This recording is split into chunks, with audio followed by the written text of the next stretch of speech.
Bien, mesdames et messieurs, les trois personnalités autour desquelles nous sommes rassemblés ce soir se distinguent évidemment par l'éclat de leur parcours personnel, mais elles défendent chacune à leur manière des valeurs, des causes qui importent à la dignité, à la vie et au destin de notre pays.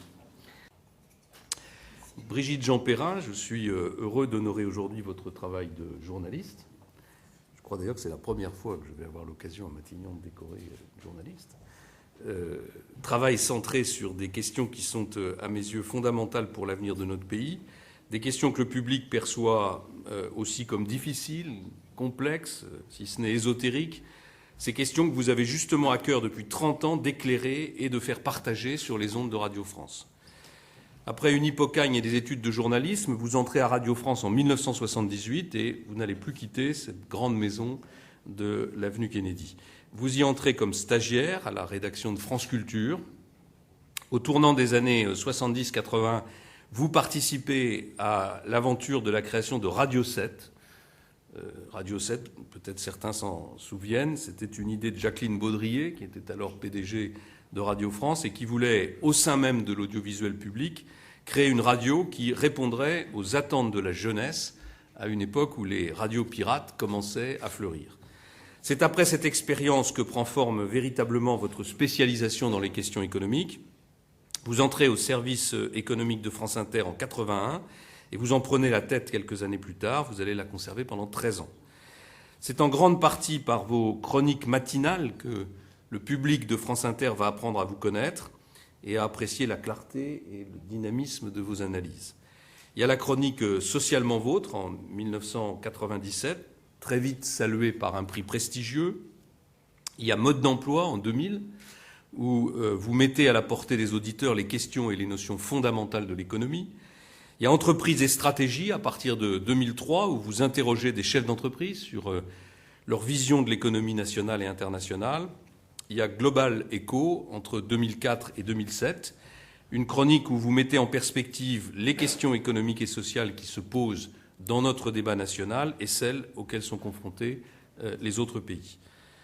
À l'heure où les Français prennent leur petit déjeuner ou patientent dans le trafic national, vous les éclairez sur des thématiques qui peuvent avoir l'air abstraites au premier abord, mais qui concernent particulièrement en ces temps d'économie mondialisée tous nos concitoyens dans les aspects les plus concrets et les plus quotidiens de leur vie, l'emploi, la protection sociale, les perspectives d'avenir, où se mêlent espoir et inquiétude pour eux-mêmes et pour leurs enfants. Ce travail de pédagogie et d'information est essentiel, mais votre activité ne se limite pas au créneau des premières heures de la journée. En 2007, vous introduisez dans cette institution radiophonique qu'est le téléphone sonne une rubrique spécialement consacrée aux sujets économiques nationaux et internationaux. En 2008, vous lancez un nouveau rendez-vous, Dimanche soir économie. Et depuis la rentrée 2009, vous animez le magazine hebdomadaire Carrefour de l'économie, une émission dont l'objet est de mettre en perspective l'actualité économique de la semaine avec des chefs d'entreprise, des syndicalistes, des directeurs de ressources humaines, des économistes.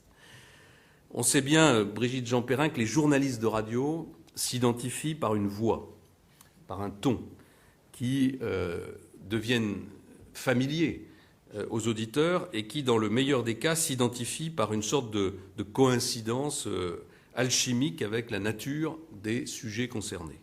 Votre voix exprime l'action, la clarté d'esprit qui sont les vertus mêmes de ceux qui entreprennent.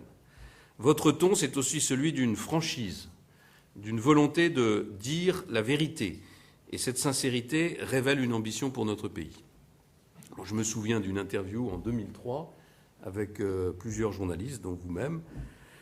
J'étais ministre des Affaires sociales, on était en pleine réforme des retraites. L'économie internationale marquait une phase de ralentissement et je soutenais alors que la France s'en tirait, à vrai dire, pas si mal et, comme on dit souvent, mieux que les autres. Et ben vous m'avez dit un peu faiblard quand même. Vous parliez du taux de croissance, naturellement. Et c'est vrai que le chiffre devait tourner autour de 0,3%.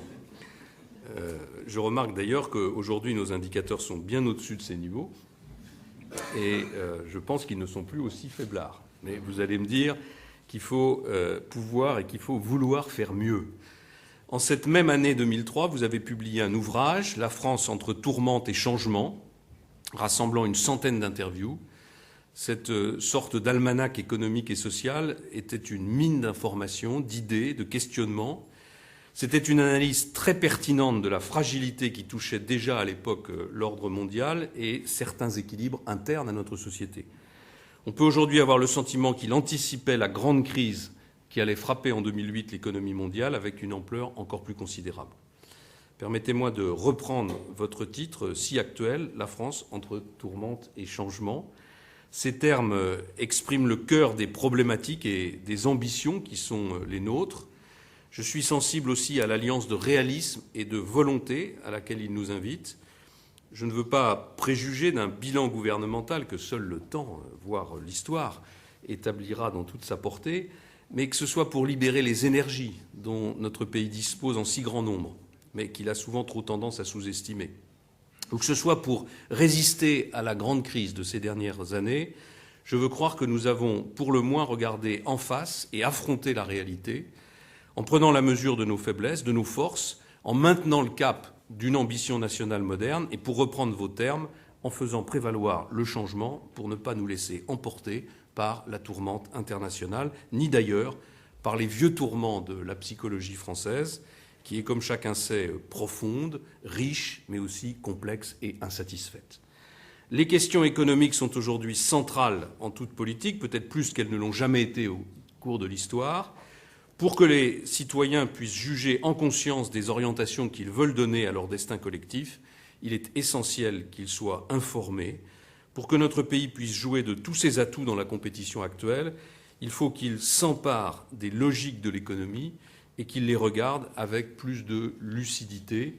Et c'est justement cette compréhension nécessaire, cette intégration de l'économie à l'espace du débat citoyen que vous n'avez eu de cesse de faire progresser avec une exigence de pédagogie et d'équité. Et c'est pour toutes ces raisons que je me réjouis sincèrement de vous élever dans quelques instants au rang de chevalier de la Légion d'honneur.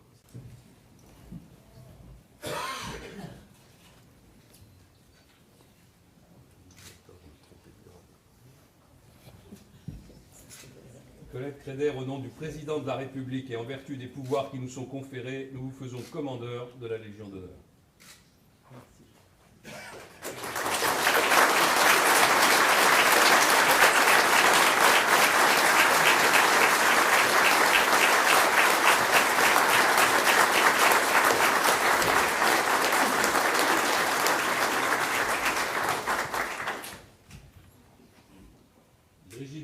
Au nom du Président de la République et en vertu des pouvoirs qui nous sont conférés, nous vous faisons chevalier de la Légion d'honneur.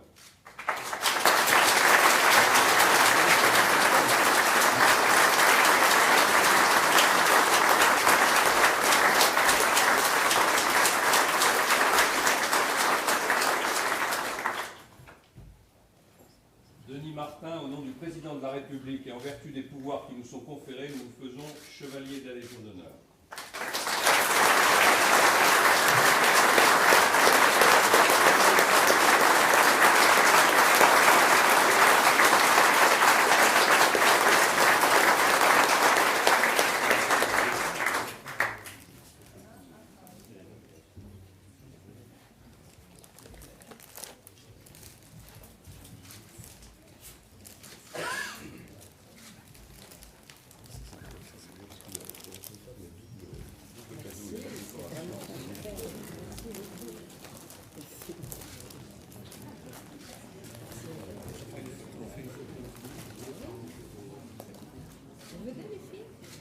Vous avez le droit de le dire. Les enfants, allez les garçons.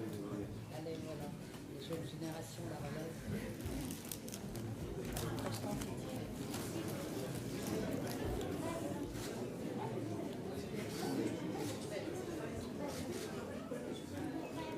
Allez.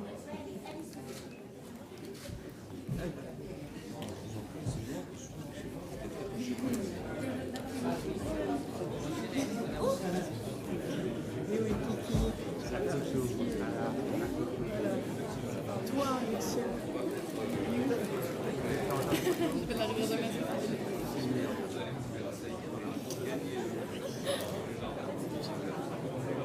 À nouveau, félicitations. Merci, monsieur. Bon, Régis.